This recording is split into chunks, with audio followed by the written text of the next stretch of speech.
Man, do I say that too loud in this situation? Marc Lobliner, TigerFitness.com. Perpetrator Firearms Training. I've never done this. My brother has never, I believe, shot a gun anywhere but outside with his, redneck ass in-laws. And I gotta say, man, this was epic. I'm gonna be doing this probably once to twice a month. I fired a firearm in a controlled setting, like in the shooting range here, but just standing still. This was training you to shoot at close distances to fight off a perpetrator, and we got some of the footage in here. Now, my brother's learning everything from technique. Now, the thing is, with firearms, you don't want to mess up your technique. So you're noticing with rookies like us who've never done something like this, I mean, we just look stupid as hell, and that's okay because you got to start somewhere. Now, here's my brother again. They're like, uh-oh, we got to go help him. Big Bird over there can't figure out how to fire a weapon.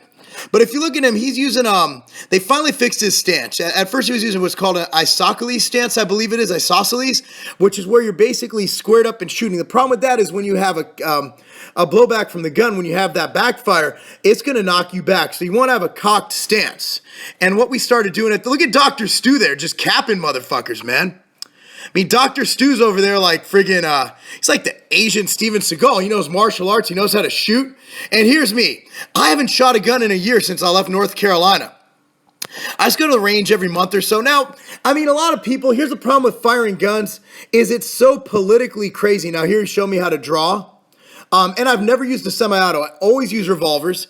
And this is a course that requires a semi-automatic because it's literally like you're in you remember that show 24 Jack Bauer? You're in a firefight. Look at that, hitting it. You're in a firefight and you basically drop your clip and you reload right away. So it teaches you everything from that to the other. Now you're seeing here, we're just getting the instruction. Now the problem with firearms training is you get a lot of people from all ends. Hey, guns are bad, guns are this, guns are that. I'm not out in the street shooting things. I am a concealed carry holder. But if I'm going to have a concealed carry permit, I'm going to be as responsible and as safe with it as possible. I'm going to know how to use my firearm. And that's what I believe. If you believe in the Second Amendment, if you believe in being able to carry a firearm, that's what I believe is the way you should do. If you're going to have the responsibility of carrying a firearm, you should not only learn how to use it, you should continue to learn how to use it. It's amazing how quick you'll forget how to even hold the firearm correctly.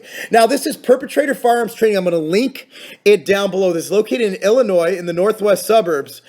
We did this, I believe, up in Crystal Lake, and it's at different places, but follow the Facebook page here. Dan, who's in charge, who's the guy there shadowing me, showed me how to operate a semi-auto, which, by the way, I'm buying a new one. I just have a little 22 Ruger. I really like that gun. It's a great concealed carry gun. I like revolvers because their simplicity of use. And again, I'm not looking to friggin' fight off like a militia, but at the end of the day, I want to make sure that if I'm going to be a concealed carry permit, I know how to use every firearm and I know how to use them efficiently, proficiently, and safely. And that's what I believe, our founders intended when they put together that whole Constitution thing. Here goes my brother. Look at his stance, man. He's got to fix that shit. They did at the end.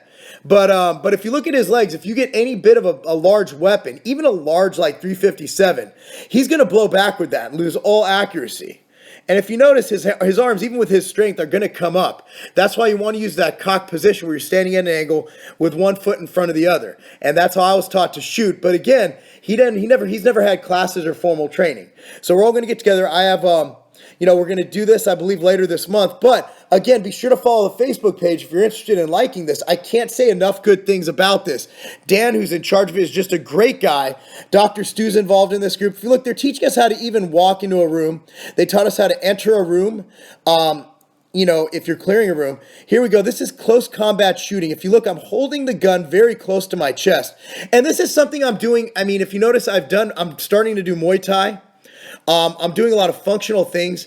I basically want to, and this is a very physical thing. Once you get running and shooting and they have a robot involved later on that you're going to be basically going to war with. Here again, I've never used a semi-auto. I've never loaded one. I've used a quick loader on a revolver. Never used a clip. It's just something I was never taught to do. My teacher in North Carolina, this close combat shooting, look how close that is to the chest. And that's for, it's for essentially when you have a close at range target. Notice you're not using the sights or anything. You're just pointing and shooting. If you notice, I'm getting the friggin' middle every single time. And they taught us a method to do that. And this is something, it's essentially, see, and then you run over here and then you got these. So you have all these drills. And it's essentially making me more proficient at using my weapon. And, God forbid something ever goes down, I'm ready. Not that I know what I'm going to be ready for, but hey, Guns are cool to me. They're not cool. I'm not a big fan of them, but you know what? They're in society. If you're going to have the responsibility of owning one, you should use it. But we had a great time. I want to thank Dr. for bringing me in. I want to thank Dan here. He's got a lot of guns on him. That guy knows his weapons. He's a G. But again, follow the Facebook page. Be sure to like it. Again, I'm going to link it down below. And if you're in the Illinois area, I couldn't recommend more doing this. You know, I couldn't recommend. You obviously need that little stupid card that Illinois makes you have. If you're going to own a firearm, if you're going to bring a firearm around, which is basically a racket to get extra $15 for the state. Doesn't really prove much. Here you go, my brother. Hopefully, they got his stance down by the end of it. But here he goes doing his round. Now, he's lefty, so he's going from back and forth. Now, we also practiced shooting from a car. They had a jigged up little car thing. We practiced out a car window. We practiced shooting lefty if you're right-handed and righty if you're left-handed. And that's it. Join the Facebook page. It's not a game.